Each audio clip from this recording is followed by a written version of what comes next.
Ngana nene palata. Elle a pipo. Alelana eko tango. Chancelier. Alela matamba bachike. Mathématique. Na beta yango chitoko.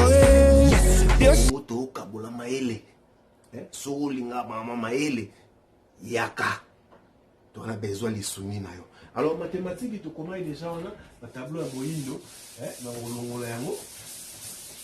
Alors opération ya liboso on a ligne na kabola na bino lelo. Ezali non na mathématiques d'abord ceux qu'il faut na banda vraiment malamu. Na mathématiques balobaka tozaka na 4 opérations.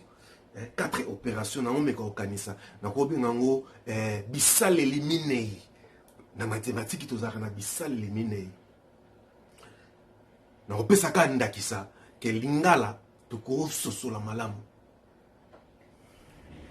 Et ça les liboso nyoso biso to yebi bakoma yango boye. Na benga yango addition.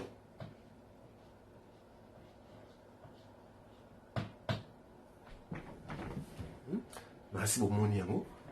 Bakoma yango ndenge na signe na benga yango signe plus. La bengi yango addition.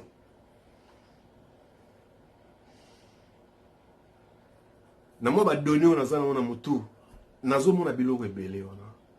Mais na lingina balola ngo kana lingala. Addition. Na lingala. Ezana ngo ka ko bakisa. Addition. Kombo na déjà ya pamba. Ezoluka déjà Ouluka ba infinitif nango est-ce que ça na verbe est-ce que ça adverbe addition elexi na ka kobakisa Otisa mayele kabula ela pipo alela na ekotanga dandikita alela makambo ya skole na Amerika na ekotisa mayele lobi na songa Afrika na mema mbuma chitoko